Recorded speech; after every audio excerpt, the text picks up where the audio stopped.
limps early on with a 3-5-6-7 double suited. That's a hand that can flop a lot, but it can flop really strong, but you aren't really happy getting it in with the flush draw. The flush draw is more as a backup. I really don't like limping in this position because your hand is very, very polarized. It's very defined. Usually you see people raising with Broadway cards in PLO, even raising with a 7-8-9 jack, the 8-9-10 jack. So when someone limps, I'll put him either on some sort of pair like Queen, Queen, 5 deuce, or a hand similar to that range. So there was a couple limps, and then Zach made it 30 to go. Both Bryce and Harry called three-way action. Now, this is a very, very dry flop. Any flop that's a rainbow flop and has 7 deuce on it is just so tough for your opponents to hit because there's no flush draw out there. 7 deuce means there are much, much less straight draws. And Zach knows when your opponent's limp, he knows their ranges as well. And he knows that generally you're not going to have the 8-9 there. And as we see, Zach best was king high, which is the worst hand, and actually the worst draw, and he takes it down. Harry flops a pair with a backdoor straight draw and 2 backdoor flush draws, and he's just forced to fold.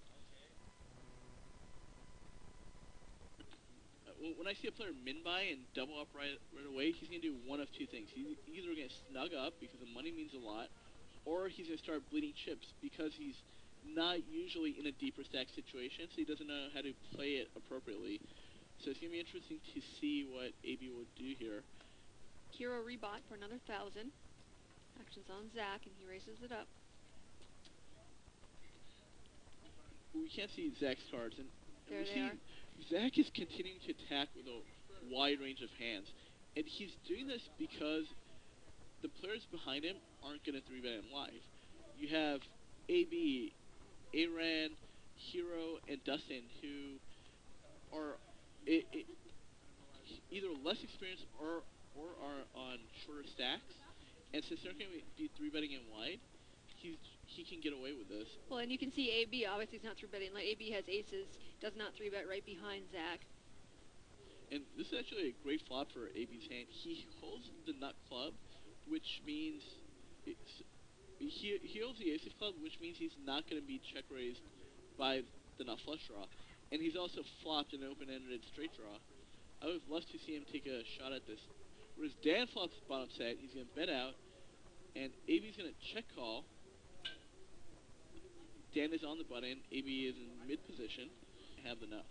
And PLO is a game of making the nuts and banging the nuts and getting value out of non-nut hands. As we saw when Bryce doubled up, he had the nut straight, and we saw Hero call with the second nuts.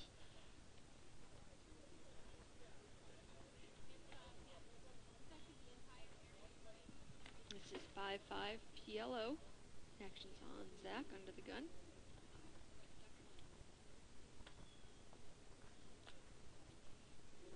Minimum 500 buy-in, unrestricted.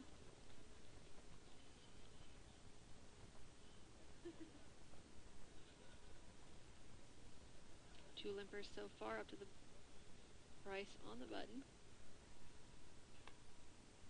He's going to raise it up. Bryce makes it 30.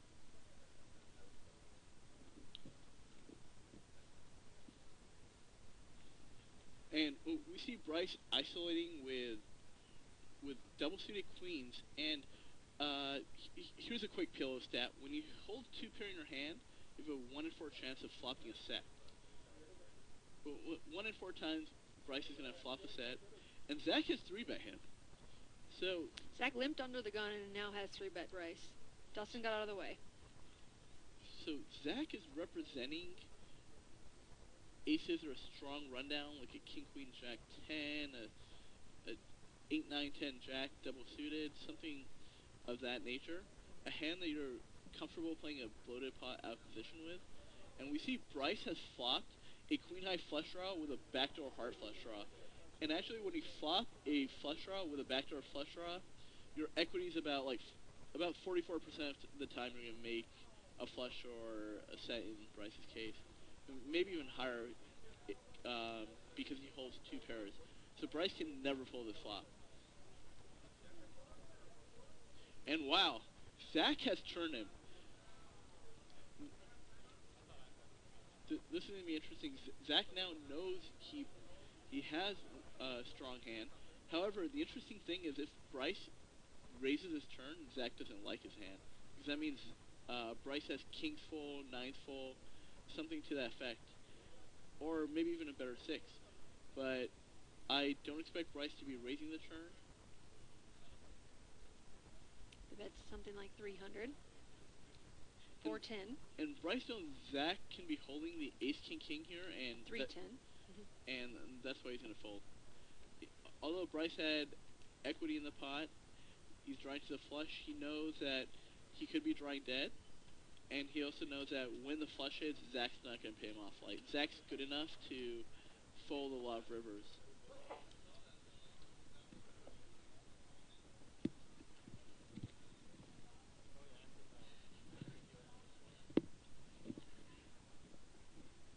Player checks the turn. I can eliminate the nuts from his range, and therefore I can barrel him off his hand if I really wanted to. Okay, so how about the beginner? I mean, if I'm sitting down, like I'm a beginner and I'm sitting down at this table, what do I mean, basically you're saying I want to play only in position, and what do I want for minimum hand standards? Out of position, you want to play something like Hero has, like the 7, 8, 9 Jack. You want to play hands that connect, and there's a difference between what's called a top gapper and a bottom gapper. So Hero's hand, 7, 8, 9 Jack is a top gapper. There's a gap in the top of that hand. And actually, now, this is a pretty big flop for Hero. He has flop top pair with a gut shot straight draw. It's a pretty big flop for Zach as well. He has aces with the wheel draw. I expect Zach to bet here. And actually what Hero should be doing is raising this turn. Because he has top pair, a gut shot straight draw, which is a nut straight draw, and he has draw to better two pairs. So Zach raised his pre-flop to 25 and got 3 callers. He's about 110 on this flop. And Hero just folds. Wow. At the minimum, he should be calling, and he just ends up folding. So I really don't know why he's calling with a lot of these hands when he's going to be run over pre-flop, it seems. Harry's going to look Zach up, so they're heads up to the turn. And this is a big turn for Harry. He called with a pair and a gutter, and now he has flopped a wrap. A wrap is a 6, 7, 8 Jack or Queen can now make him a straight, whereas only a 6 could have made him a straight on the turn or on the flop.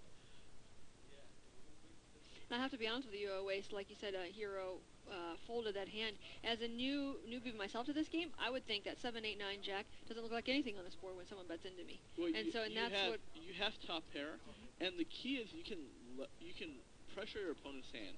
What hand is Zach betting with that he's raised in early or mid position with that, and this goes back to another point where Zach has been balancing his open raising range, where he hasn't just been raising with one sort of range of hands, he's been raising with all hands. So Zach can easily have 2 pair there, but even if Zach has bottom 2 pair there, he's not going to be comfortable getting it in. Because there's no flush draw on the board. So when you get raised on a board such as 9, 4, 5, you don't like it at all. 9, 4, 5 Badugi, because the hands that raise you are combo draws and sets. And Harry check calls, river is his second nuts, queen high straight. He's just going to check, and once again, this is the problem with playing non-nut hands out of position. You can't even bet them on the river, and Harry just checks, and Zach checks behind.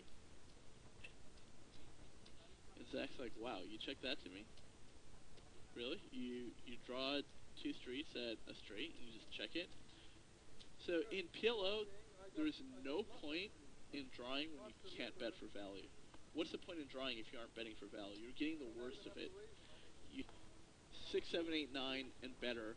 When you're playing the 3, 4, 5, 6, although that hand has pretty easy equity against, or pretty equivalent equity against your opponent, you'll be making a lot of mistakes with that hand, where you should just protect your inexperience by folding. And if I'm going for flush draws, I want to stay with nut flush draws, at least in the beginning. Yeah, exactly. Out of position, you want to be playing nut hands. And we'll get more into that later. After this hand, I believe we're going to be going to a commercial. So after we come back from the commercial, I'll be talking about the difference between top gappers and bottom gappers and things like that. And we see... Six-way action, limped around. Yeah, and this is a huge flop for Aaron. He has... When you limp with the threes and you flop a set, but not only that, he has a draw to gutter. How about Zach, though, with an overset and a three himself? Yeah, exactly. Oh, wow, this is a... So Harry's hand is huge. Harry bets 30. Harry is never folding this flop. He has flopped top pair with a wrap. Hold on a second. I want to hear what Harry and Zach are saying. So they're talking about whether the rake is part of the pot, because Zach wants to raise. Okay. He wants to make it pot, and he wants to and know. Aaron is... And is it? Yes, it is. And Aaron is making a great fold. We see him easily fold bottom set. That is... And Aaron only has 500. Yeah. So he must know what's going on, obviously, because I would think with 500 and you sit down and you flop a set, you're going to play. Yeah, exactly. So that shows some PLO experience. Although having the queen 10 in his hand is a spot where you can re-raise it, but that's another problem with a hand like queen 10 3-3. We've seen low sets get in trouble so far, and it's barely been an hour of show. That's why you don't play low cards in low pairs in PLO, because the value of your sets are greatly diminished. Harry checks the turn, and Zach is going to bet. Zach's going to bet pot, and Harry is going to call. He has a full wrap, meaning a 7, 9, 10, or queen all make him the nut straight. And that's the important part. Do we get Zach's bet? There we go. 330, and Harry calls. And we see that Harry can't fold his hand, even if Zach shows him his hand. Harry has 33% equity against Zach's hand, and he's getting 2-1 to the pot. So he's getting the perfect odds to call. And the river is a brick for Harry, and expect him to be checking here. You know, so far he's been checking the second nuts to Zach, so it's a pretty easy check. And Zach might not even be able to get value here. He will probably be betting for value. But so he won't bet pot? Yeah. He won't be betting pot because what hand can Harry call with? Harry's hand looks like a draw. So he's going to try to sell his hand to sizing where Harry might pay off with a jack. And wow, he actually bets huge. He bets 3/4 pot, even though Harry's hand is so face up here, and Harry has shown to be such a tighter player that there's nothing Harry can pay off with. He might try to pay, maybe top 2 pair or maybe other 2 pairs. But Harry seems to be a nittier player that likes to only play nut hands and put big money in with nuts. And now Harry's looking at his hand saying, what's going on here? The hand that Harry can beat is if Zach had a similar hand to Harry's, where Zach had 7, 9, 10 queen, a wrap of that sort, a 9, 10, 7, 6, something that missed, a big combo draw that missed. Maybe Harry feels like that bigger, but feels like a bluff to him. Yeah, he was thinking about it for a while. He's thought about it, but Harry just seems like the type of player that's gonna fold there a lot. Now, had Zach bet around 300, 350, Harry might pay off with a crying call. Although it's a great sizing to balance the range in that spot between missed hands and nuts, and the nut hand. Yeah, and one of the discussions we're having is the difference between a top gapper and bottom gapper in PLO. So when you have, let's use an example we had before, which was the 7-8-9 jack. 7-8-9 jack is a top gapper. So let's say the flop comes... Which means there's one card in between the 9 and the jack. Yeah. So let's say the flop comes 9-10 and you flop a combo straight draw. When you hit the queen, you do not have the nut straight. And that's a weakness in top gap hands. But when you have the queen jack 10-8, the bottom gapper, you'll be always drawing to nut straights. That's good to know. So, however, both hands are monsters, and both hands are hands that you're gonna play. We see Zach raise it from up front. He did. He made it 25 up front. Dan, 3-bet to 100. And Zach has flopped huge. He has flopped an open-ended straight draw, a pair, and an up-flush draw. And Dan just checks it behind. Very, very wise check. Plus he has ace high. Well, Dan he's betting. Actually, he's betting. He Oh. didn't check. He's bet 105. He's just taking a little time. Oh, okay, sorry. And we're going to see a check raise by Zach.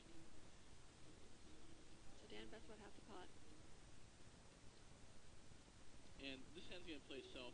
I actually do not like the bet by Dan. The reason is you have equity in the pot with a pair, and you can turn two pair. But if I raise him, Hero just has to fold his hand.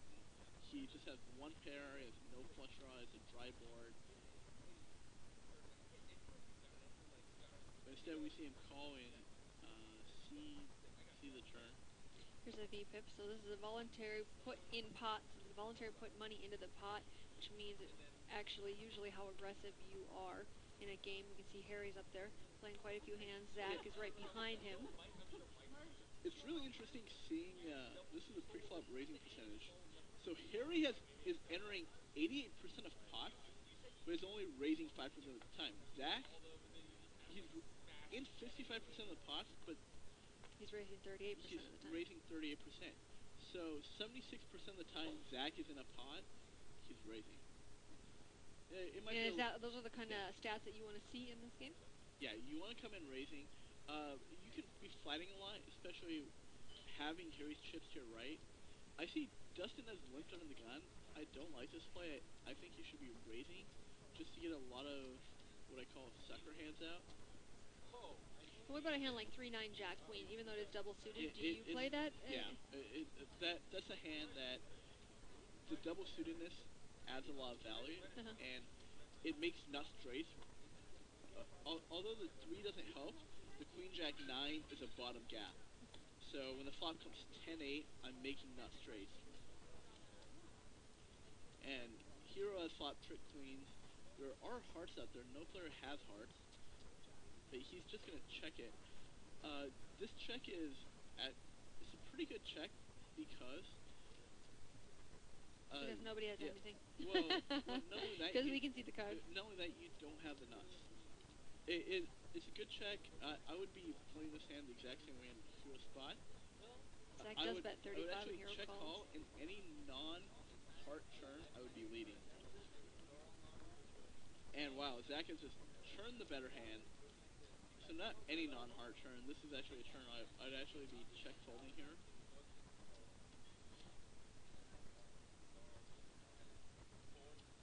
Now it is, you can say for our newbies, again, it's not over. Why it is not a check mark next to Zach's name? Because unlike in No Limit, if a 10, 9, or 4, not a 10, excuse me, a 4 or 9 comes off for Hero on the river, he will win the spot because he will have a full house.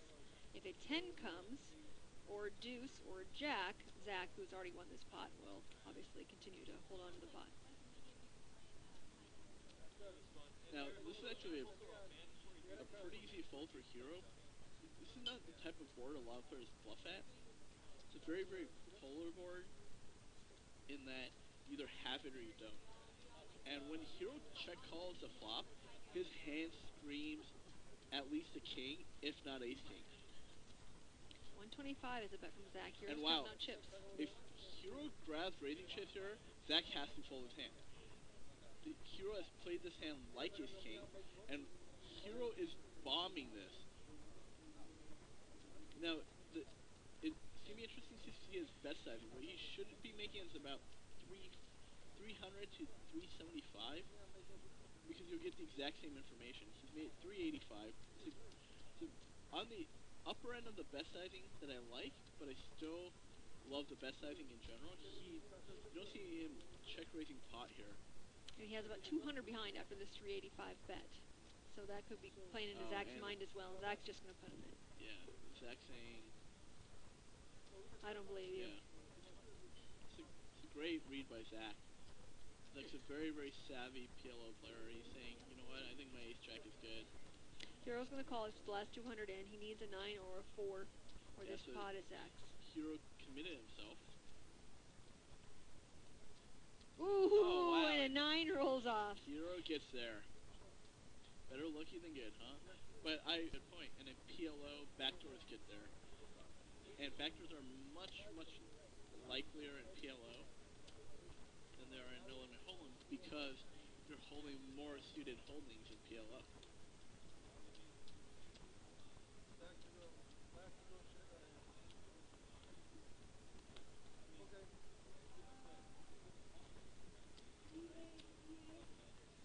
UNC fan said these guys are all playing like they're 24 table in full ring. For those non-online players, it means they're all playing super tight, like they're playing 24 games at the same time, basically, just playing the nuts. We see Zach take a stab at this pot.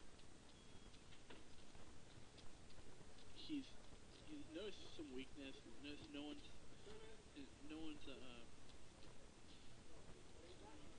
one's comfortable betting this board. And Dan's saying, what's going on here? He might make a move. No, he doesn't. And Harry's calling with the worst hand, actually. He's calling Zach's bluff with the worst hand. Zach has a pair of ace, Harry River's the best hand. Yeah, Harry called it open-ended. Hit a king on the river. Now his first to act. He checks. I expect Zach to be continuing this now.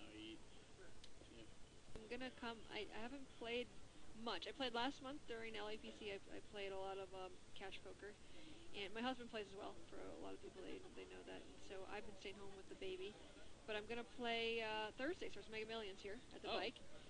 Our 4th Mega Millions in this Winning of the Gold tournament series, and I'm gonna play cash games probably every day of that series here at the bikes. Winning of the Green, is that the $125 tournament? Yep, this is the Mega Millions at the Winning of the Green. Yeah, and so it'll be 125 plus 25 buy-in with another add-on.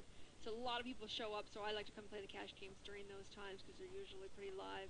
So I will probably, starting Thursday night, I will probably be playing cash games here every night. Well, not only that, first place is over $100,000. Oh, it's over 200. It's about $250,000 first place. Yeah, for a $125 buy-in. That's great. Yeah, it starts Thursday for those who are interested in playing. This is heads up between Zach and Harry. Check the flop. Now, Harry can bet this turn after the flop's been checked. It's a good flop to check because... Check all the way down. No, it's not checked all the way down. Zach is sitting there with the nuts. Harry has led into him.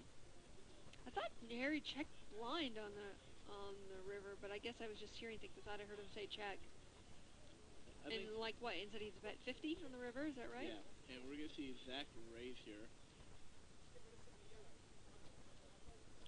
He has the nuts.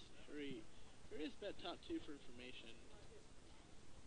And looks like Zach has bombed the river. He's saying... With this bet size, it looks like, hey, either I'm trying to steal the pot or I've got the nuts. It's a very, very polar bet. And we've seen Zach make these bet sizes all night against Harry.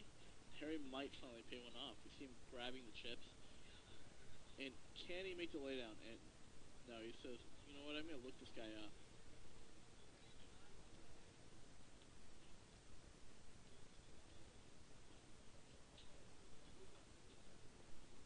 Bluff, one hand. Well, and Harry loves this. Harry loves to be in this position where he has somebody mad, and because now Harry will just wait for the absolute nut spot, and he'll end up doubling through price. And I'm not saying that absolutely that's what's going to happen, but I've seen it before so many times. Harry is very good at this. Yeah, but another thing is you are in Zach's, or you're in Zach and Bryce's game. Yeah, this is not Harry's game. You're right. Aaron raises up with a great hand. Ace Queen Jack 8 double suited. This is one of the better hands we can see. Dustin calls with a really good hand as well. Wow, everyone has a monster here. Dan has King Jack 10-8, everyone but Harry, Harry just calls blind. and Zach with Ace Queen 10-10. Now, what I love about Zach's hand is when you flop a set, you're gonna flop half of the time. You're gonna flop the 10 of hearts, and the 10 of hearts gives you some nut flush draws. And Zach is thinking of repotting here.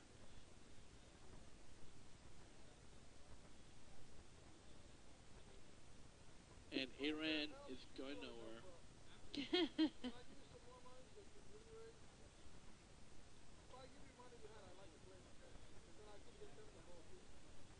Aaron only had 210 left. He shoves. Yeah. So Well, Zach, he found a great spot so what happened was after milking that Zach stack all night. Zach saw Aaron stack and he mid-raised to allow Aaron to repot. Will allow Aaron to shove and still allow him to re-raise when it comes back to him, correct? Exactly. And now he can just call and get it in.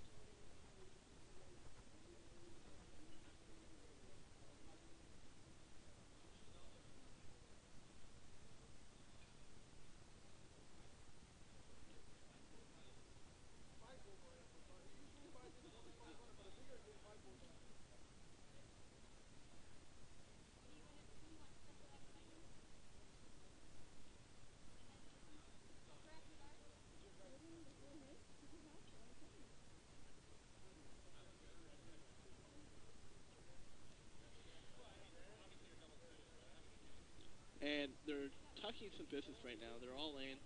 They're. Why would you talk business with somebody who only has like 200 behind? I think Aaron's talking. Maybe the money means more to him. Okay. I'm not sure. I'm not gonna make that assumption. But maybe people just like to talk business. Look at this flop. Oh, wow. And now Zach is taking it on the turn. And on the river, Zach still has it and is going to take Aaron down. What a flop for Aaron, though. Yeah, he was getting in on that board, and Zach was calling him on that board. The interesting thing is... Two-pair nut flush draw. Had that not happened, Zach would have lost a pot because I believe Dan had King Jack, and Dan would have flopped top two pair. And he would have rivered a full house. He actually would have won. Dan would have flopped top two pair, turned a straight draw with his 10, and then rivered the full house.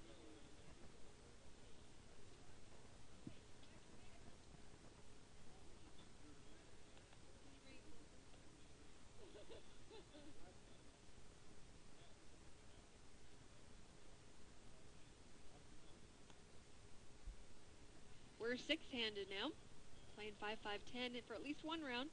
Everyone agreed to straddle. I think the round is up now after AB. We'll see if it continues. Raise from Dan on the button. Now, yeah, and Zach is in the big line with aces, and we're going to see him 3-bet, I believe.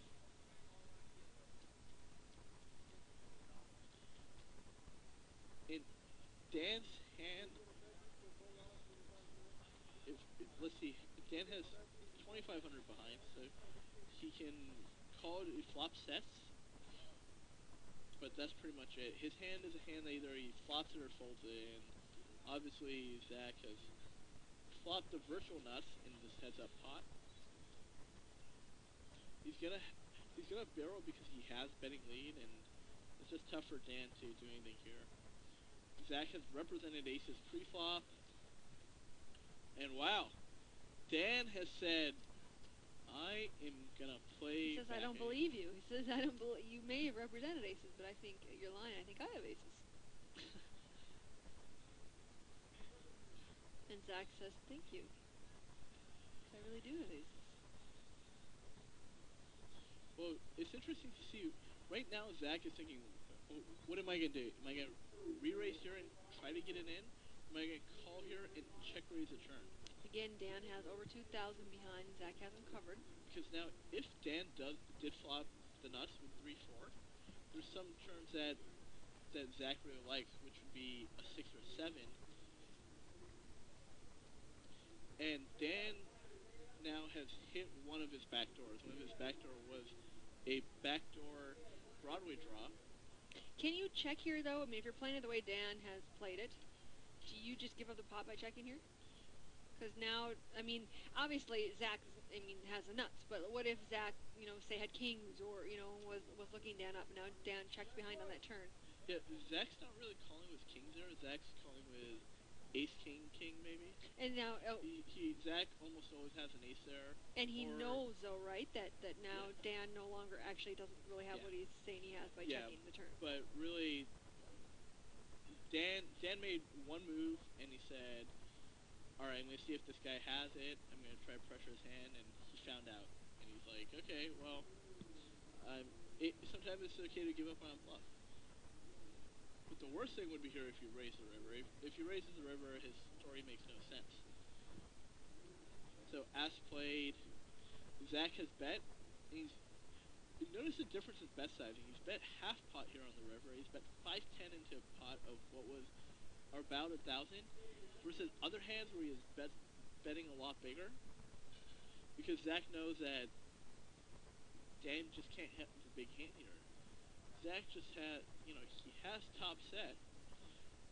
So Zach's hoping Dan has maybe a two-pair type hand. Maybe if he had ace, 5, 3. And what was Dan thinking about? Does he really think he could possibly be good? Do you think Zach's bluffing?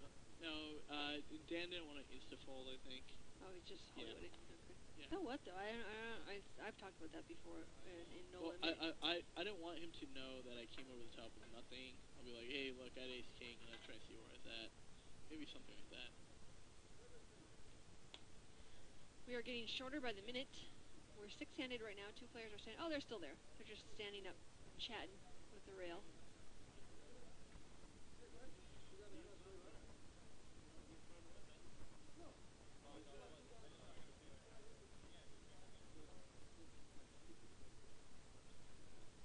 And we have Post Oak Bluff asking, are these guys any good? I don't play much PLO. I'll tell you one thing. The way Dan has played tonight, this is my first time ever seeing him play. He's played lights out. Yeah, me too. He's played very, very well.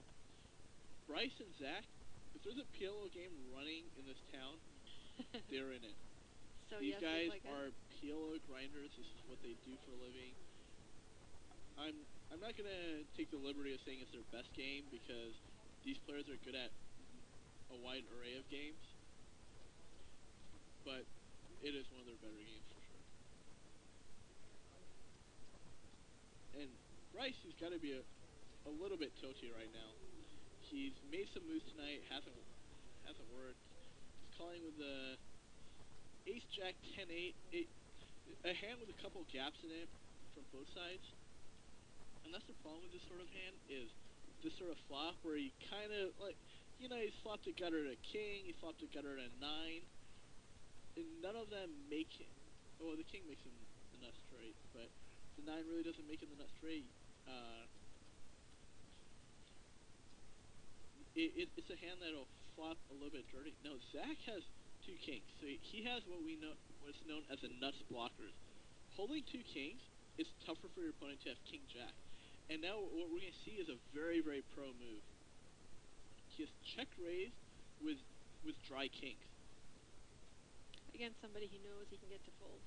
Against someone he knows that is taking a stab at the pot.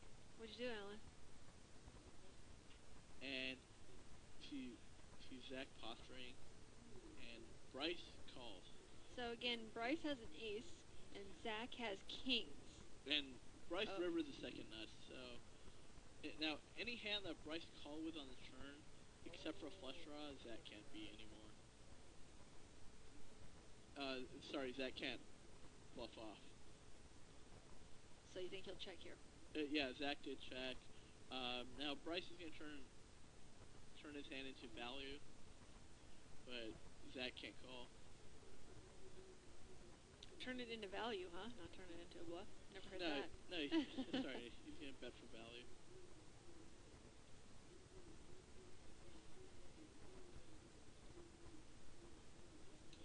And when Bryce called that turn, he's calling because he's good some of the time. He's calling because he makes the best hand on the river some of the time.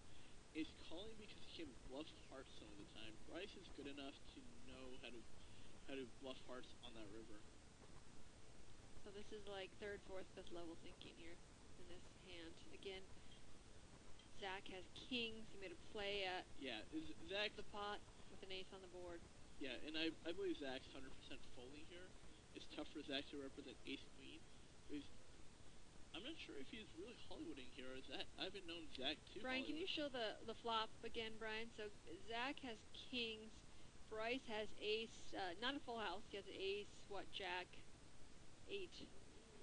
Oh, he does have ace 10. He has ace, jack, 10, 8. So Bryce does have a full house. Right now, Bryce bet the river 1,000. Zach is thinking.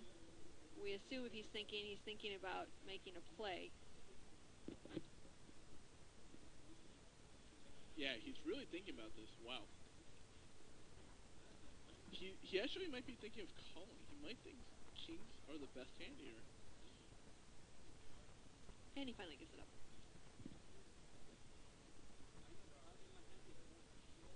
Many levels of thought in that play. Yeah. Where they get the term leveling in poker. What happened there was Zach might think maybe Bryce had queen jack 10 with hearts in his hand, and that's the hand he can beat. So he can beat aces up.